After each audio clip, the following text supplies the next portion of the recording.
Ontem, vocês tiveram a oportunidade de ver o presidente Lula, dá até uma aflição falar isso, né? Recebendo o Nicolás Maduro.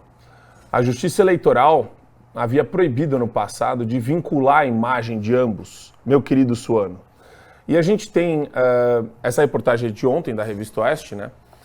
Mas é importante frisar isso. O PL teve que retirar do ar propaganda que mencionava Lula e o ditador venezuelano. E eu trouxe uns prints aqui, eu queria veicular. A gente tem aí, Matheus, do Quebrando o Tabu. Eu acho legal esse print que a gente colocou. Será que o Matheus recebeu ou não? Mas enquanto ele não recebeu, o print do Quebrando o Tabu diz o seguinte: sabia que o Brasil de Bolsonaro tem mais semelhanças com a Venezuela de Chávez Maduro do que você pode imaginar, professor Marcelo Suano? Como que a gente confronta esse nível de militância misturado com desinformação, que tem método, misturado com a opinião pública, que tem muita... Eu escutei isso, essa eu quero passar para o Suano. Eu escutei isso, sabe onde, Suano? No vestiário do meu clube. Estava lá tomando banho depois da academia. Pelado. E eu ouvi... ninguém toma banho de roupa, né? Com outros homens Mas pelados. vocês ficam conversando no chuveiro? Não, eu ouvi dois senhores conversando Estranho, e um dos senhores Papo vira... estranho, Marco Antônio. Calma, deixa eu terminar, pô. Esse cara quer me cortar no meio, daí não dá pra entender nada mesmo. Daí, os dois senhores que estavam conversando, um deles, claramente um esquerdista, virou pro outro e falou: Bolsonaro não dá. Se o Bolsonaro se reeleger, o Brasil vai virar uma Venezuela. E ele falou isso de um jeito que eu falei, meu Deus do céu, o cara ele consegue ressignificar a realidade com o intuito de tirar voto do Bolsonaro usando a Venezuela, que é claramente um sinal ideológico no sentido de tudo que o PT e o Lula fez nesses últimos tempos, mas o cara usa esse discurso. E eu vou te falar uma coisa, meu querido Suano, eu tenho quase certeza que muita gente cai nesse discurso.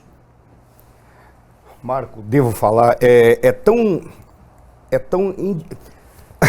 incômodo para mim ouvir algo do gênero, e eu vou te falar por quê. Alguém que fala isso, sem correr o risco de ser processado, porque eu não sei quem é, não vou estar citando a pessoa, mas ou déficit cognitivo, ou déficit cultural, ou falta de leitura e estudo, ou falta de caráter. Podendo ser os quatro juntos, tá? Alguém que possa fazer uma afirmação dessa, já que eu fui tão incisivo e tão agressivo, eu preciso esclarecer. Não há como você comparar o que aconteceu na Venezuela com aquele pequeno interregno de tentativa de mudar a história do Brasil num caminho e numa direção, melhor, numa direção e num sentido adequado, que foi quando entrou Sua Excelência o presidente Bolsonaro. É tão desproporcional e tão inadequado estruturalmente, filosoficamente, politicamente, economicamente, socialmente, que não é possível você imaginar que não haja pelo menos um problema cognitivo para essas personalidades que assim apresentam. Eu entendo que o PT assim o faça.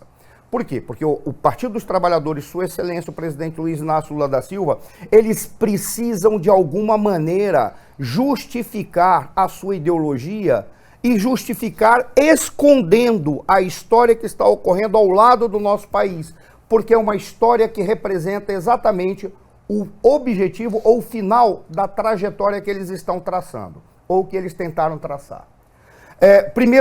Feito primeiras essas afirmações, vamos colocar de uma maneira bem direta. Qual era a acusação que se fazia do Bolsonaro? Que o Bolsonaro tinha colocado muitos militares no governo.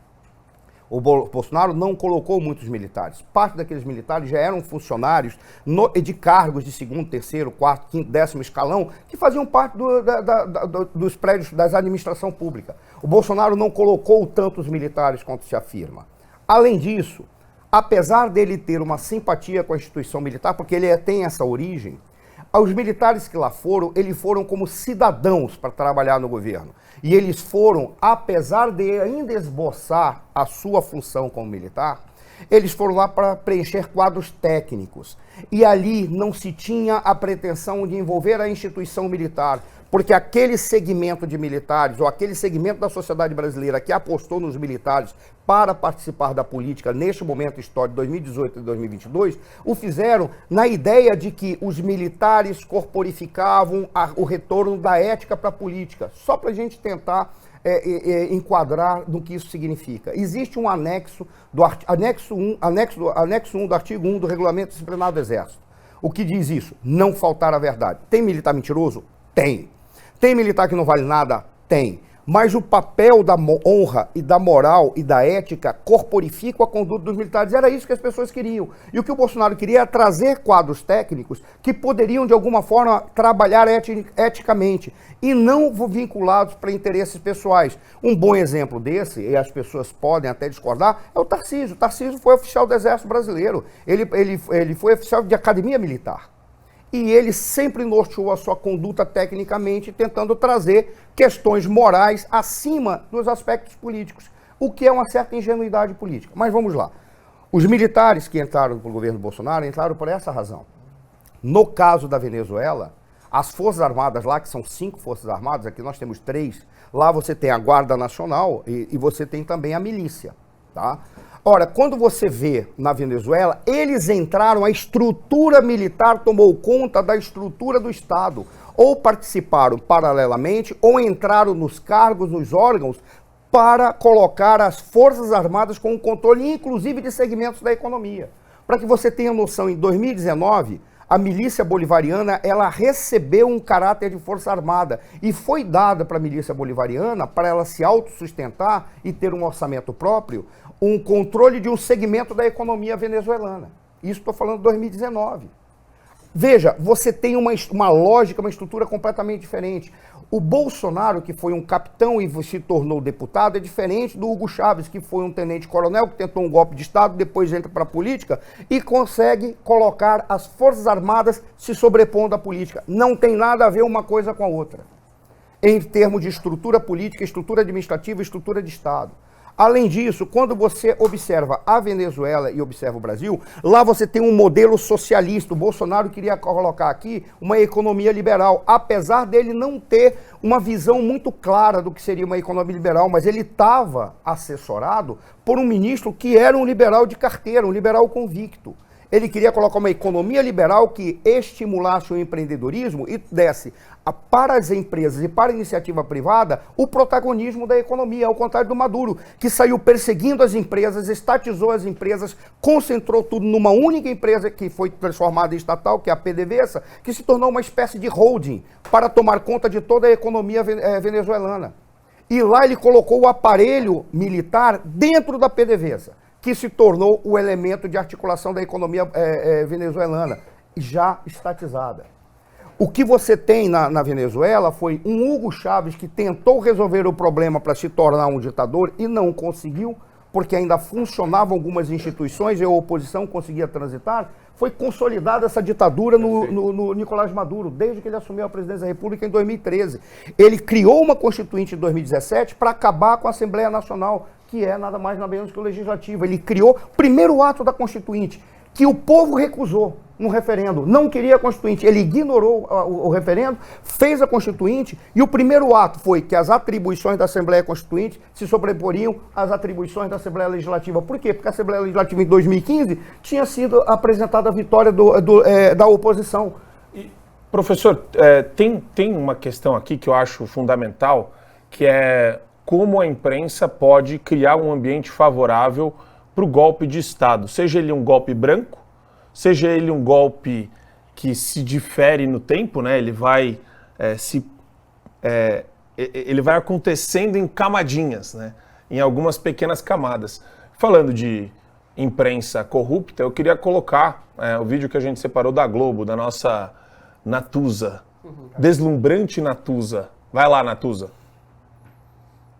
Não faz sentido, quando você olha, faz um retrospecto para 2022 e vê-se uma campanha, toda ela galgada, em defesa da democracia, em razão do antecessor de Lula no cargo, que o tempo inteiro desferia golpes contra a democracia, receber alguém nessas condições que golpeia a democracia há muito tempo. Não importa se Lula gosta de Maduro, melhor dizendo. Não importa se eles são amigos. O que importa é que alguém que se elegeu e que sofreu uma tentativa de golpe de Estado, como foi o 8 de janeiro, não pode ficar batendo palma para ditador dançar. Então aí foi o erro da diplomacia brasileira e do próprio presidente. Eu não sei se estava no script do Itamaraty fazer algo dessa monta, mas eu imagino que o Itamaraty tenha, no mínimo, recebido ordens para receber Maduro com essa pompa e circunstância toda. Se foi isso, se não foi um cumprimento de ordem, erro da diplomacia, mas erro do presidente da República também. E o efeito colateral disso é dar razão para o opositor e para uma fatia do opositor que não é o campo conservador democrático, nem a direita democrática, não. É dar o ouro para extremista, é dar o ouro para a extrema-direita. Então, hoje, o presidente da República, sem intenção, suponho eu, porque eu acho que ele não tinha intenção de fortalecer a extrema-direita, mas o efeito colateral que ele conseguiu com essa cerimônia de hoje foi fortalecer um ponto da extrema-direita.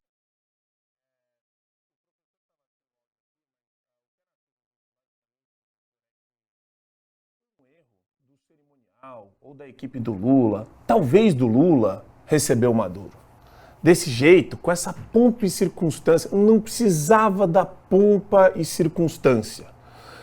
Mas o grande problema, na verdade, é fortalecer o discurso da oposição extremista.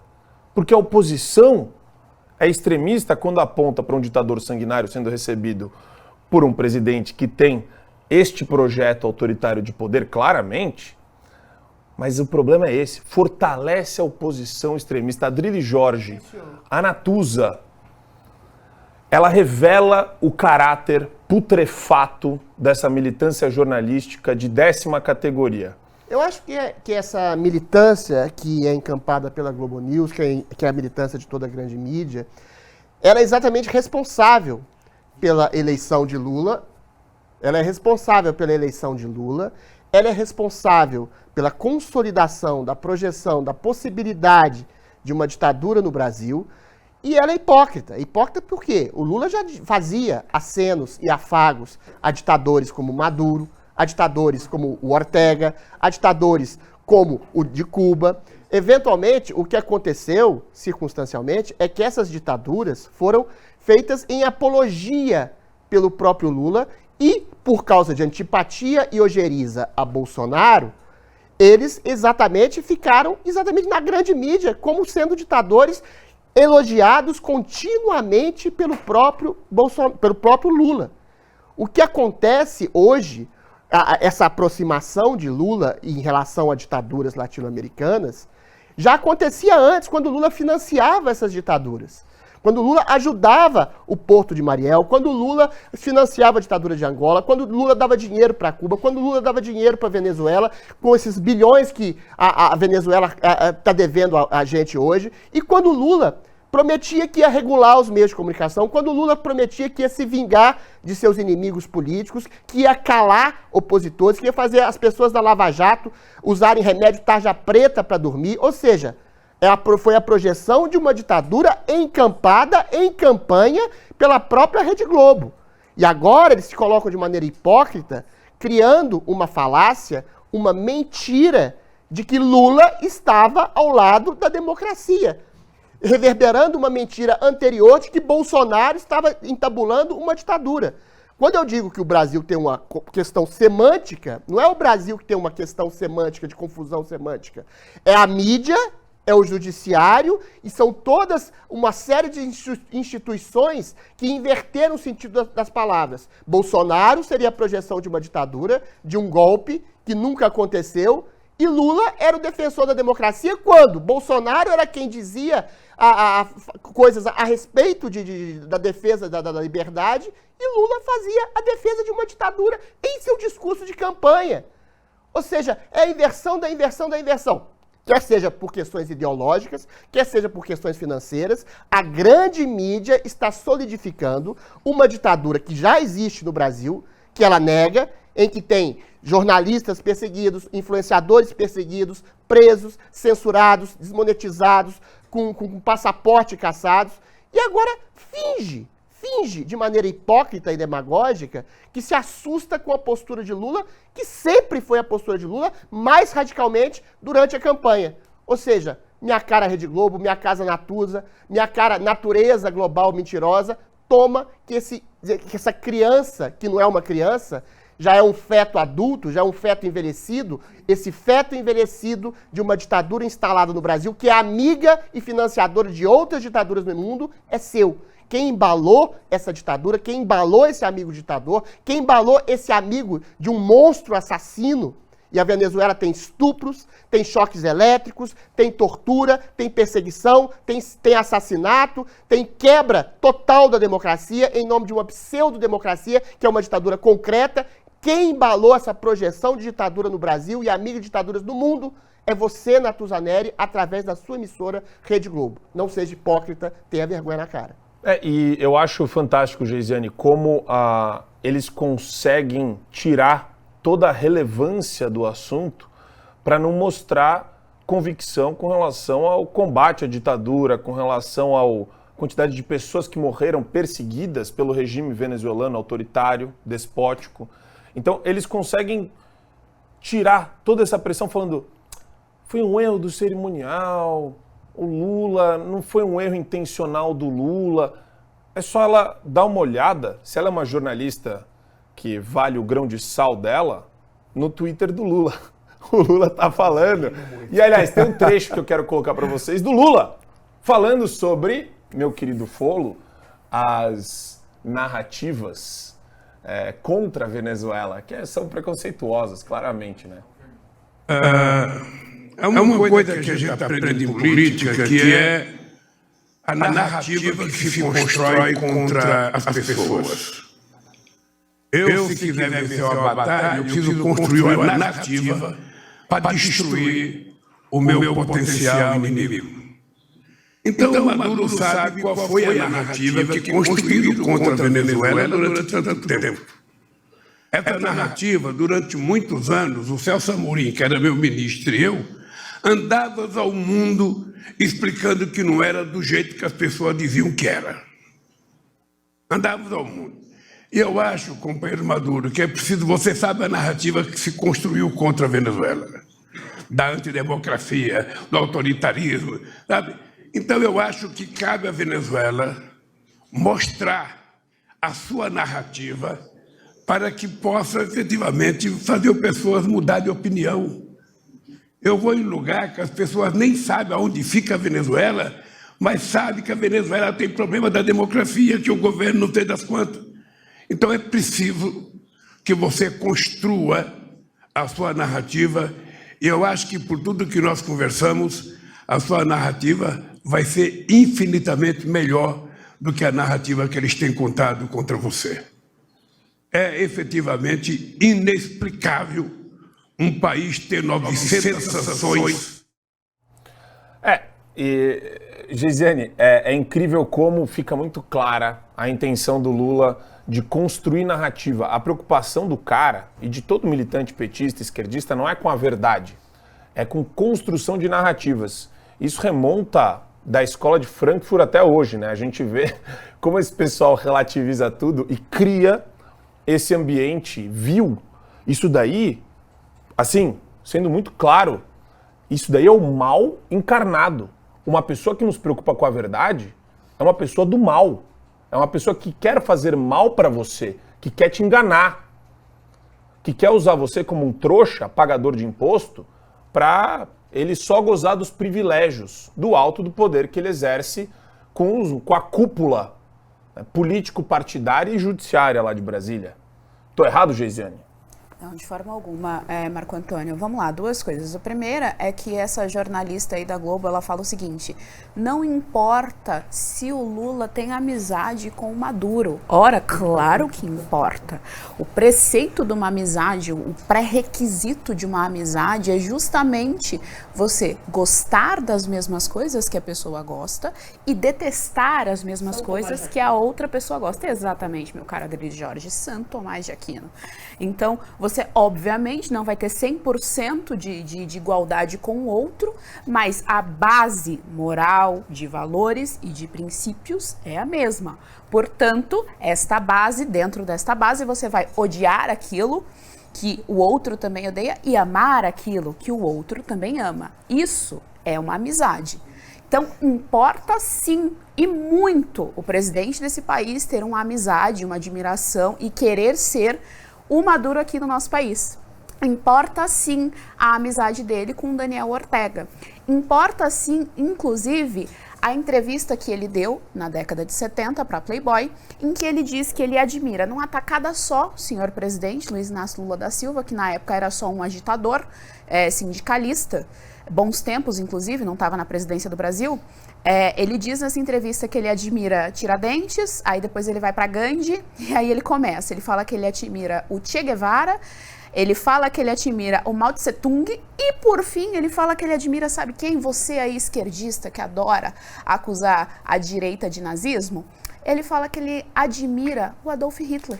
Porque o Adolf Hitler teve coragem, teve determinação de colocar na prática, de agir de acordo com o ideal que ele acreditava. Então, para o Lula não interessa qual que é o ideal, se é o ideal do eugenismo, por exemplo, no caso do Adolf Hitler, não interessa isso para o Lula, interessa que ele tinha ali uma determinação. Então, importa sim a amizade, é claro que importa. E percebam como é feito todo um malabarismo, tanto da jornalista quanto do Lula. Mas uma coisa, o Lula tem razão. De fato, a narrativa que ganha é a narrativa da esquerda. E ganha por quê? Ganha porque a imprensa é porca.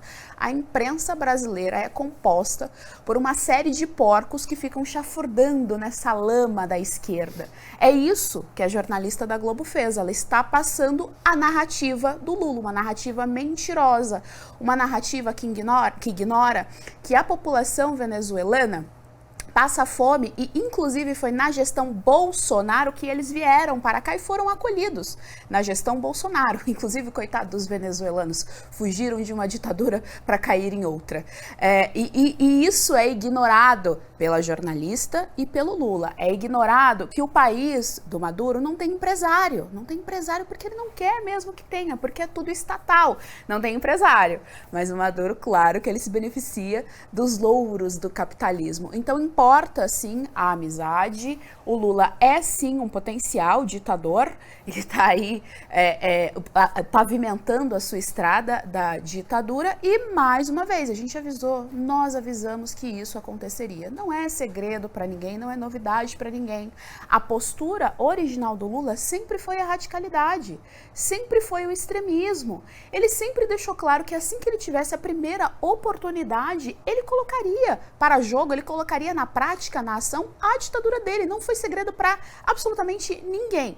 Mas uma parte da direita limpinha não quis o discurso truculento, por assim dizer, o discurso sujo do Bolsonaro, resolveram colocar o país todo em risco, inclusive a liberdade, a economia e assim por diante.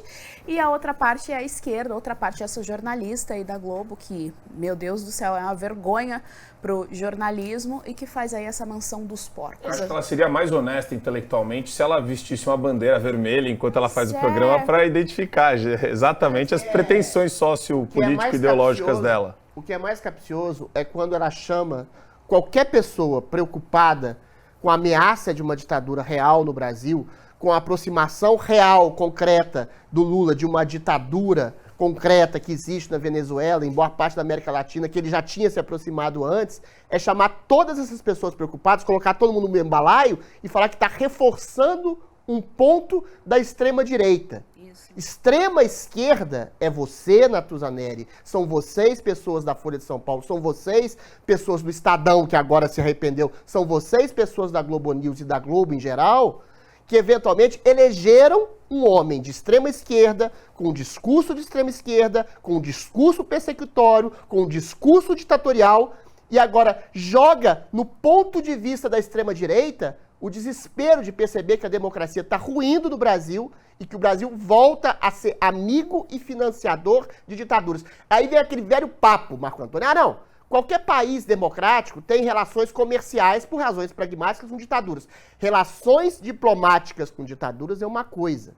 É funcional em alguma medida. Você fazer sabujo, você ser lava-pano, você ser puxa-saco de ditador, você louvar a ditadura, você louvar assassinato, você louvar estupro, você louvar choque elétrico, isso é ser canalha. E você fazer com que uma pessoa que critique isso ser de extrema direita é ser mau caráter, Globo News, é ser mau caráter, Natuzaneri. São vocês que jogaram o Brasil na situação que a gente está hoje.